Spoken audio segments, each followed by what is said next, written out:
Hi, my name's Phil. I like to talk about politics. So, after an article in The Independent, I was asked to do a piece on what would happen if the Brexit withdrawal deal was passed by Parliament, given that it's not what most people expect. Now, when it comes to Brexit, there have been and will continue to be a number of twists and turns, but ultimately there are only three possible outcomes. We leave the EU without a deal, we don't leave the EU at all, or we leave with an agreement leading to a final treaty determining our eventual relationship. Now, the likelihood of these outcomes has shifted about. So for some time, I considered the no-deal Brexit to be the most likely, even though it would be in breach of a number of laws, because Parliament were clearly not going to vote for May's withdrawal agreement, and we were not giving the EU members any confidence that a resolution was coming anytime soon. As such, there was every chance that at least one member of the EU Council would veto a request for an extension, and that would be that. However, and especially with this latest aimless extension of 31st of October, it looks very much like the other EU members are not very keen on making the decision to break ties in the form of a no-deal Brexit. Coupled with the fact that Parliament are also overwhelmingly opposed to such a fate, and that no-deal Brexit has been rendered extremely unlikely now. So that just leaves no Brexit or the withdrawal agreement. Now, for Brexit to be cancelled, two things have to happen, though not in a specific order. One, we need to hold another referendum, a clearer one this time. It's not legally necessary to do this, but it is politically necessary. And two, cancel Article 50 and say we're very sorry for all the trouble, although maybe the last bit won't happen, depends who's in charge. Now, there is a chance that Parliament would do this if faced with a no-deal exit a day or two later, but this really should follow a second referendum, not precede it. Now, at the moment, there is a lot of political fear in the Conservative Party in particular, but also in some quarters of the Labour Party in doing this. Even issuing another referendum is seen as fraught with electoral danger. So that would just leave the withdrawal agreement, but there are not the numbers to support it. For the longest time, May's strategy was to try and threaten both Remainers and Leavers into voting for it with their antithesis aim.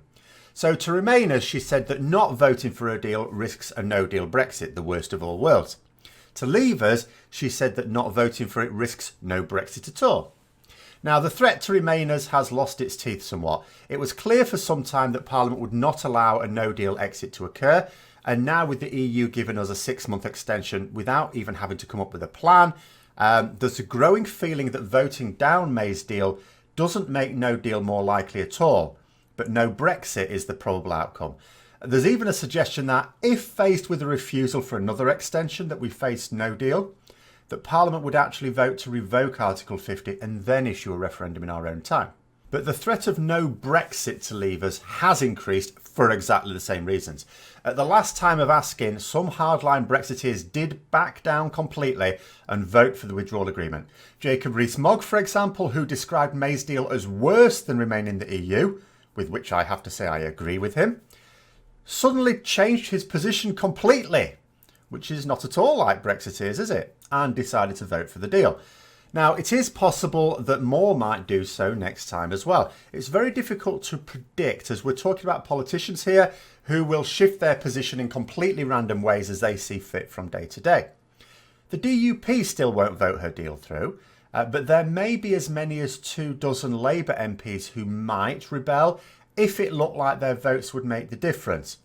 So it is possible for Theresa May to get her agreement passed, without Labour's endorsement as well, if she can convince hardline Brexiteers that it's this or nothing. But then what? You might imagine that the withdrawal agreement then gets ratified by other European parliaments, then out we go, ready to begin negotiating the eventual relationship with the EU. If you are a leaver, you probably still think we'll somehow keep access to EU markets on good terms and still get to formulate our own trade deals and agreements globally. But that's not what happens at all. Last year, senior politicians within the EU were trying to explain that it was no good May's deal being passed by a small margin, because there would not be as many voting in favour of what comes next. That's because the withdrawal agreement is really just another step in the process of leaving, and each subsequent step is always harder and more divisive than the previous one. And this is what those hardline Brexiteers know about but aren't talking about. They pretend to have an issue with the backstop in the agreement, But that need only apply to Northern Ireland. They don't give a crap about Northern Ireland. They're all Middle England wealthy elites sticking their noses in the trough around, well, London, really. That's it. They don't really go much further than that. Once the agreement has been ratified by Westminster, we need to legislate in order to leave the EU. But what about the legislation passed last year? Surely we've done that. No. The European Union Withdrawal Act really just exists to lay out the process of agreeing to leave the EU. It doesn't legislate for leaving as such. And this is one of the laws that Parliament would be breaking if we allowed a no-deal exit to occur. A withdrawal agreement implementation bill has to be laid before the House in order to actually leave. And there hasn't been a single debate on this yet. Largely because it doesn't exist, or, as the Independent newspaper recently described, it does, but it hasn't been seen by MPs at least, so we don't know exactly the details in it. So even if the withdrawal agreement is passed, the implementation bill, if it's not passed into law, then it can't be implemented. It's all in the name, really. That means we still have no Brexit. And if the withdrawal agreement is passed by a small number, there's no chance for the implementation bill, which will lay out specific details in the way that the withdrawal agreement alone does not. Now, apart from what we may not know, what we do know is the bill is agreeing to follow all EU laws for the transition period. It's the only way to keep access to the markets.